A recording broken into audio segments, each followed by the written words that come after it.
Alrighty, this is gotta be the last episode of 2022. Here's AJ and Steven, Hello. and I've got a fancy background. Hopefully, that looks wonderful. What do you think, Okay. Steven? Yeah, it's fine.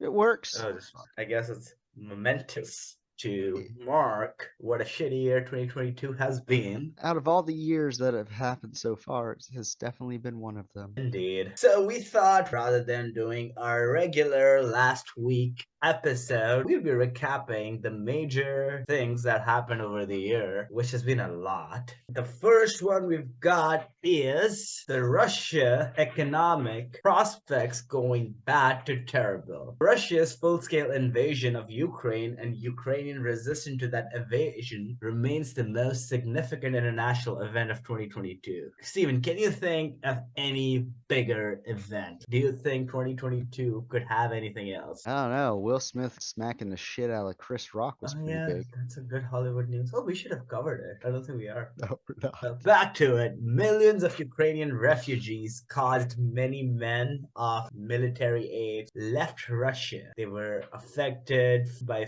food and energy supplies that changed the Russian economy. This war also, of course, led to the imposition of sanctions by the West, which pretty much isolated Russia. Russia's economy is expected to decline by 8% this fiscal year. Sanctions have hit production in key sectors very hard, and effects will continue to mount, with Russia being a net importer with everything that has not to do with energy, agriculture as well. This is going to have long consequences. Living standards are expected to continue to fall, and increase in wage arrears and unemployment seems inevitable as well. So Western shift away from Russian oil and gas brought on by the war will undermine Russia's most important economic sector, which is oil and gas. We've already seen the burgeoning gas prices everywhere, and the countries which are not self-sufficient. Well, how are the prices there in Seattle? Pretty bad. It's consistently been close to $5, if not above it. I think in California it's near 8. Pretty expensive. Next, we have news from UK, what I like to call British parliamentary musical chair, or the way the article describes the great British Permacrisis. This truly epic period in British politics saw 2 conservative leadership contests, 2 monarchs, 3 prime ministers, and 4 chancellors, and 6 fiscal events, and it all culminated in chaotic market. What do you think about that, Stephen? They lost the Revolutionary War, so I don't give a shit what happens to Britain anymore. I guess I don't either, to be frank, but it seems like the way British economy is emerged, how central it is to the world economy. Of course, like there are bigger players, but UK is right up top, not as much Yeah. as the US. So this is huge. And everything was exacerbated by the Brexit, and the nation was still not fully recovered from COVID lockdowns. This all was further worsened by Putin's invasion of Ukraine and a global cost of living crisis. And you have the year it has been, one of the worst years of my 30-year life. I guess you could say that they took a pound on their sterling. Oh, that too. So the pound lost roughly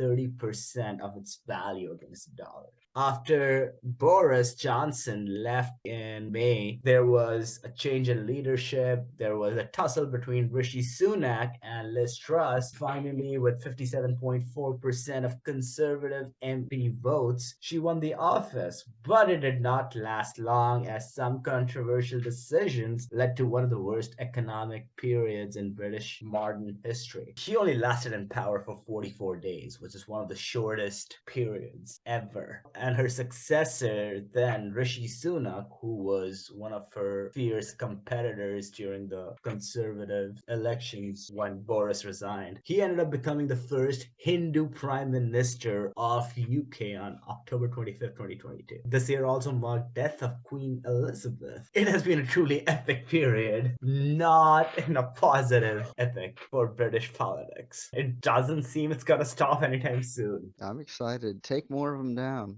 Let's see the royal family cannibalize each other. Next, we have women-led protests in Iran. As you know, one of the most powerful women in 2022 died even before her impact on the world was felt. It was on September 13 when a 22-year-old woman, Gina Mahsa Amini, was arrested by Iran's morality police for improperly wearing her hijab and was savagely beaten, and she died 3 days later in the police custody. It led to nationwide protests, which eventually led to worldwide protests where women tore off their hijabs, cut their hair, and adopted a rallying cry of women, life, and freedom. Coming from a Middle Eastern country like Iran, that seems like times are finally changing. I hope like more countries draw inspiration. I know like Saudi Arabia has started taking some measures where women won't be wearing their hijabs during their examinations. This is a huge thing. Hopefully, it becomes a catalyst for more awakenings and more awareness and more liberations. If you want to push a country from a postmodern to a post-religious perspective, this is how you do it. Indeed. Amini's name now has become synonymous with theocratic government's repression of its citizens, which we all knew, but as usual, no one did anything because it did not matter to them. All they did was just impose more sanctions on Iran. It also transformed into a hashtag that, as of November 30th, has been used 79 million times.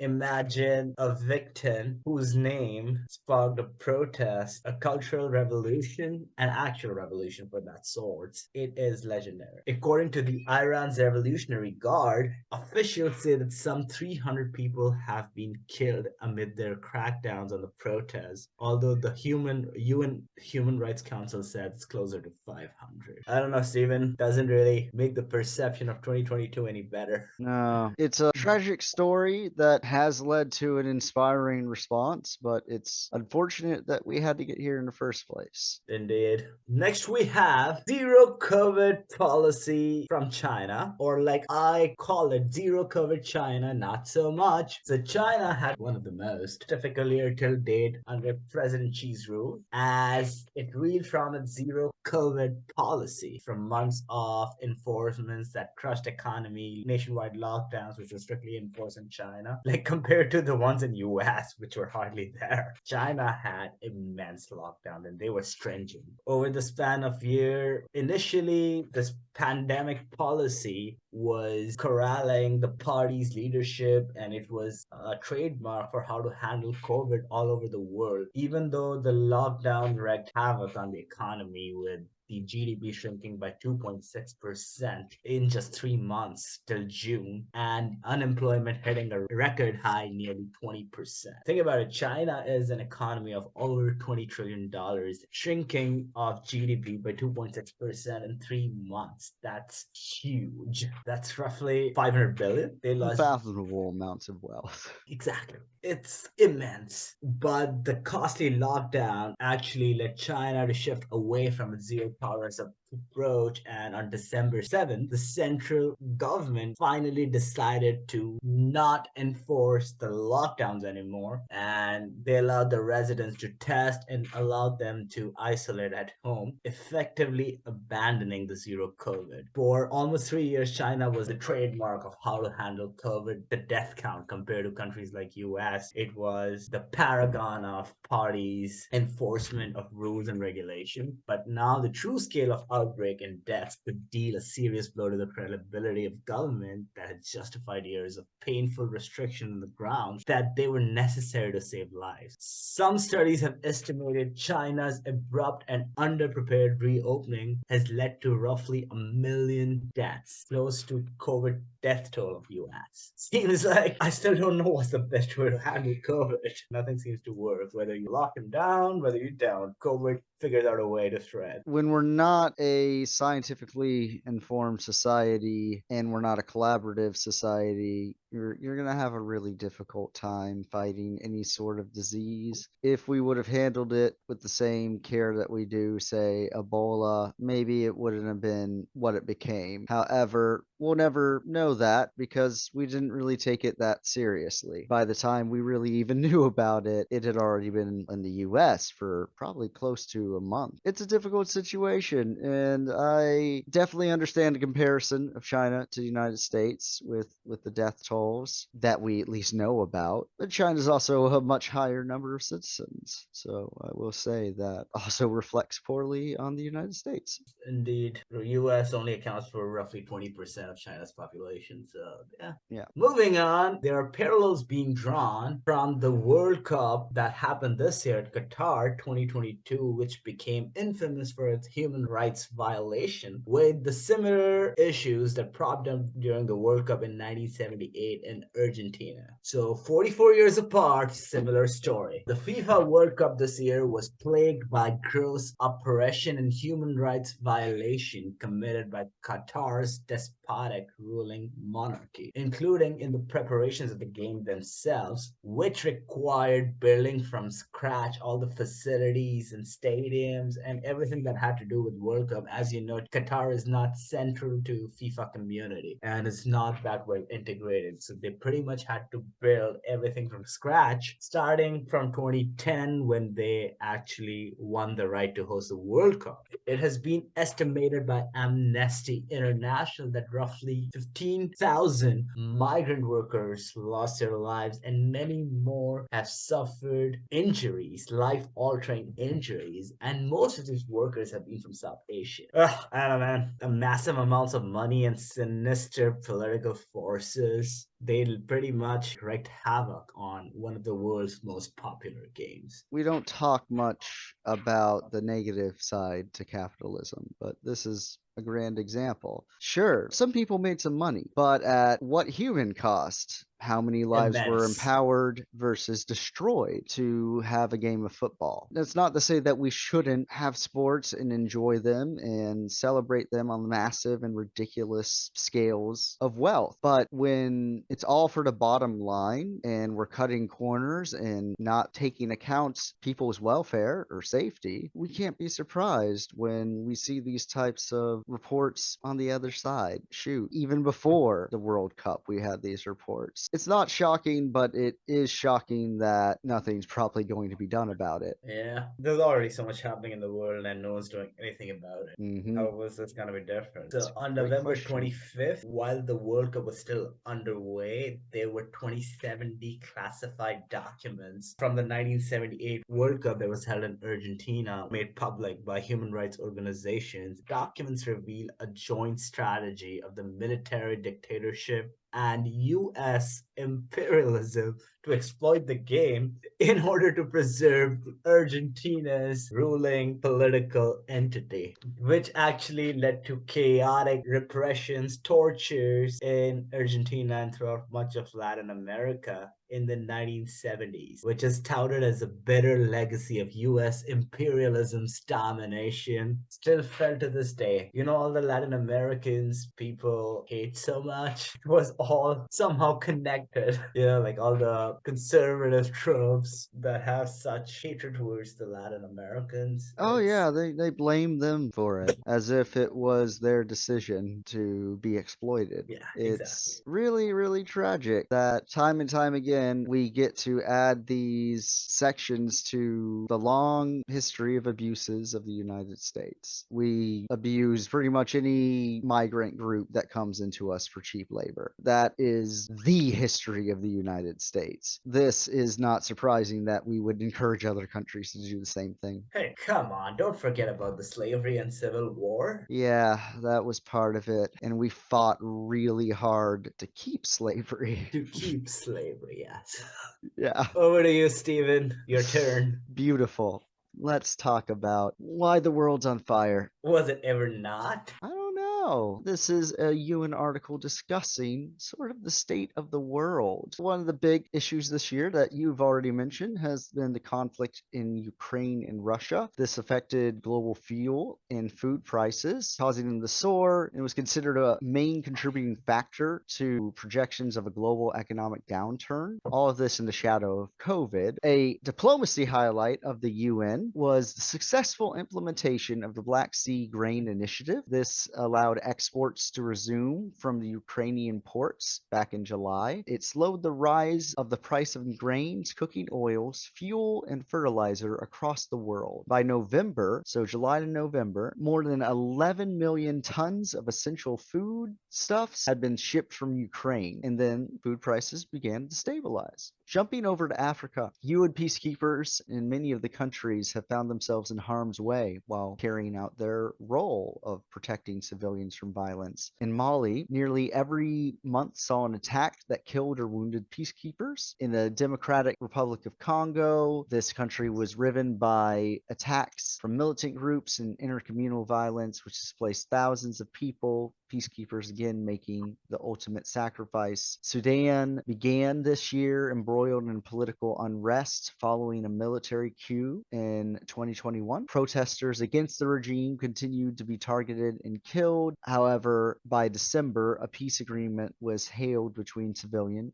and military leaders. In Ethiopia, in the Tigray region, efforts led to a ceasefire in March. However, this did not end the violence, but it is a critical first step towards ending brutal 2-year civil war. Jumping over to Syria, people entered into the 11th year of their brutal civil war, in which 307,000 civilians have died. This year ended with military escalation and no prospect of a peace deal. Yemen is now in the 7th year of its catastrophic conflict, which has caused a vicious toll on its people. And of course, after President Trump solved Middle East peace, we have seen that little progress has been made in relations between Israel and Palestine during this year, where more than 150 Palestinians and 20 Israelis have been killed in the West Bank and Israel. Security in Haiti has collapsed this year. Practically nowhere in the capital, Port-au-Prince, could be deemed safe. Gangs have fought over the territory, terrorizing the desperate citizens who are already struggling in a humanitarian catastrophe. There were some positive signs in Colombia, which has suffered from decades of civil war and may be on the verge of achieving a lasting peace. 6 years on from a historic peace accord, there was rising violence, particularly in rural areas, but expectations are running high towards a full and final implementation of a lasting peace deal. The Democratic People's Republic of Korea, or North Korea, continued to test missiles this year, provoking condemnation from the UN and fears that they are continuing to develop their nuclear capabilities. At least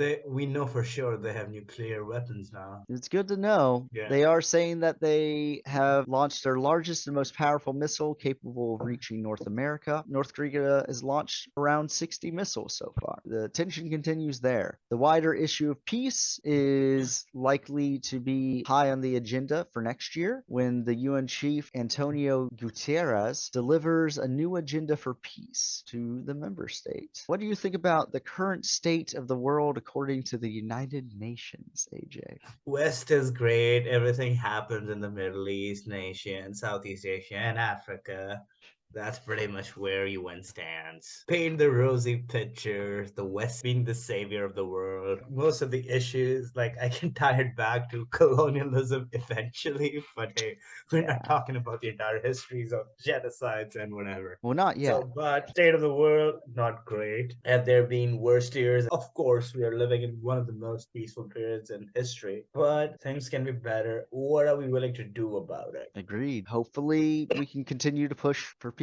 UN is far from perfect, but it is an attempt. It's an attempt. Moving on, the Associated Press reported that the world population is projected to be at 7.9 billion people on New Year's Day. Interesting. 73.7 million people were added this year, according to the U.S. Census Bureau. Oh, dang. A 0.9% increase in world population over the past year. That means this January, an average of 4.3 births and 2 deaths are expected worldwide every second. What do you think, AJ? So we'll be adding 2.3 more people per second. Per second.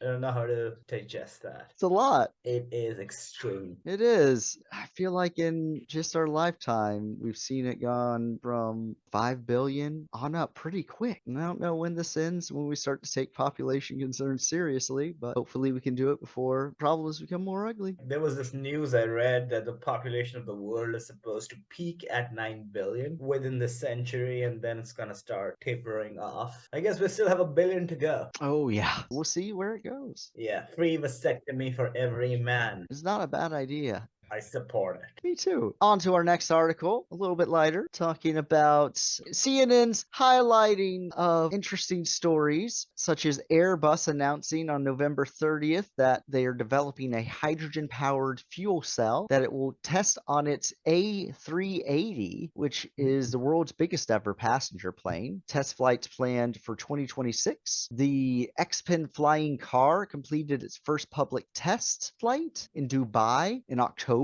This all-electric two-passenger vehicle takes off vertically and will be well suited for urban areas. Interesting. Hawaii's Mauna Loa, the world's largest active volcano, is still spewing lava after erupting for the first time in nearly 40 years. We're still having volcanic eruptions. Oh, yeah, all the time. Active planet. The Saudi design company is hoping to make an enormous $8 billion turtle-shaped boat that could become the largest floating structure ever built. That seems fun. Yeah. Finally, the world's most expensive cities for 2022 have been named, and it is a tie between New York and Singapore. Oh, so Singapore is right up there with New York City. That's That was a bit unexpected. Whew, guess I can't move there. I mean, you're already in Seattle. I don't know if you Eh. if you cannot add some more to it.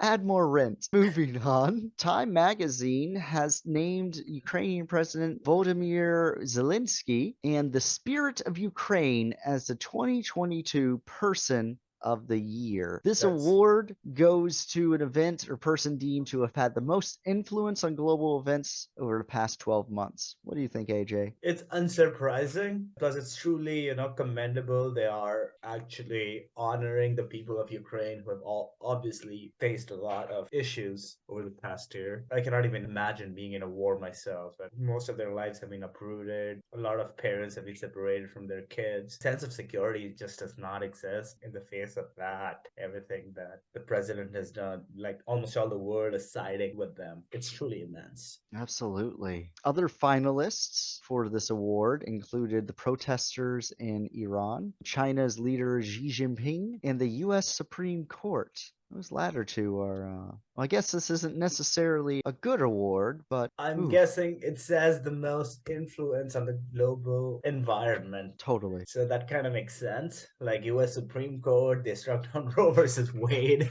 We should have covered that actually. That would have been a good article. I suppose that makes this Supreme Court iconic. It is indeed. You wake up and you turn the clock 50 years ago. Voila, you're in the US. Yeah. Moving on, the magazine's editor said that this decision was the most clear cut in memory. Of course. Which absolutely makes sense, saying Zelensky's success as a wartime leader has relied on the fact that courage is contagious. The tradition of the Person of the Year began in 1927, but back then it was called the Man of the Year. I suppose that we've evolved since then, which is good. Past winners have included former dictator of Germany, Adolf Hitler, in 1938, and Russian President Vladimir Putin in 2007, showing that it is not just the good that are considered influential. I don't know how does Zelensky feels about being put in the same category as Hitler. I feel like that's anyone who gets this reward, right? It's an odd thing, but I suppose you have to take it from the perspective that this is for being very influential and important to the ongoings of the world, for better or worse. Yeah.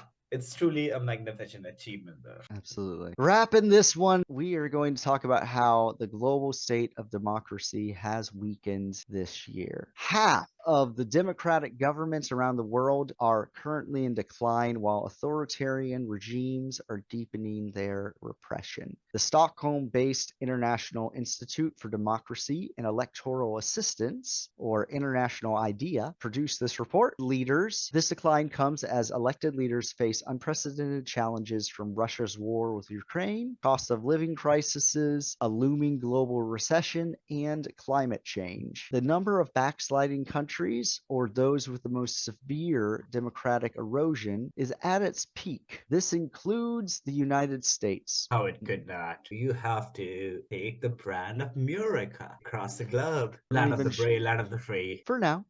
Globally, the number of countries moving towards authoritarianism is more than double those moving towards democracy. Progress has stalled across the global state of democracy indices over the last 5 years. In many cases, performance was no better than they were in 1990. More than 2/3 of the world's population now live in a backsliding democracy or an authoritarian/hybrid regime. Almost half of all authoritarian regimes have worsened. Democracy does not appear to be evolving in a way that reflects quickly changing needs or priorities. There's little improvement, even in democracies that are performing at mid or high levels. Global democracy's decline includes the undermining of credible election results, the restriction of online freedoms and rights, the disillusionment of youth with political parties as well as out-of-touch leaders, intractable corruption, and the rise of extreme right parties that polarize politics. There are signs of progress. People are coming together in innovative ways to renegotiate terms of social contracts with their governments. They're pushing their leaders to meet 21st century demands, such as creating community-based childcare in Asia to reproductive freedoms in Latin America. People are successfully organizing themselves outside the traditional party structures. New constitutions and laws are aiming to lift the voices of marginalized groups. And of course, there is the streets of Iran, where young protesters are braving their lives to press for their basic freedoms. Concluding this report, it has been recommended that there be a series of policy actions to bolster global democratic renewal, embracing more equitable and sustainable social contracts, reforming existing political institutions, and shoring up the fences against democratic backsliding and authoritarianism. AJ, I just gave you a lot. Yeah, that was What do a you lot. think? I don't really know where true democracy exists anymore, unless you're talking about the small countries in Europe. It's probably they are the paragons, but 2022 have shown us that they are far from perfect as well. Yeah. I am a huge opponent of autocratic society, of authoritarian regimes. But at the same time, I don't really know what the perfect model is. Like, Yeah. democracy is far from perfect because when you have so many anti-social elements spread out among the population, there's so much subjectivity. But then again, I don't really know what the solution is. It's difficult because of the problem of capital. It is simply too easy to manipulate democracy through throwing money around, or worse, through violence, which, as you highlighted with Qatar and Argentina, is very easy to do today. Yep, indeed. I don't think that's gonna solve anytime soon. But that does conclude the year that was a year to contend with on a lot of aspects. I don't know, moving forward, 2023, I'm not even making a New Year resolution this time because I don't really know what the next year is gonna bring. It's like a brave new world, you know? Oh. Anyways, this is AJ and Steven bringing you some more random news, this time recapping the last year that was a special year for all the wrong reasons. It really And was. Happy New Year to everyone. 2023, here it comes. And Let's make it better. but we Cheers. shall see. We'll We keep bringing will. you more news. Please like, review, comment, subscribe, and do whatever you can to let us know how you feel. We can make this better. Thank you. Have a happy new year. Happy New Year, everyone. Bye. Bye bye.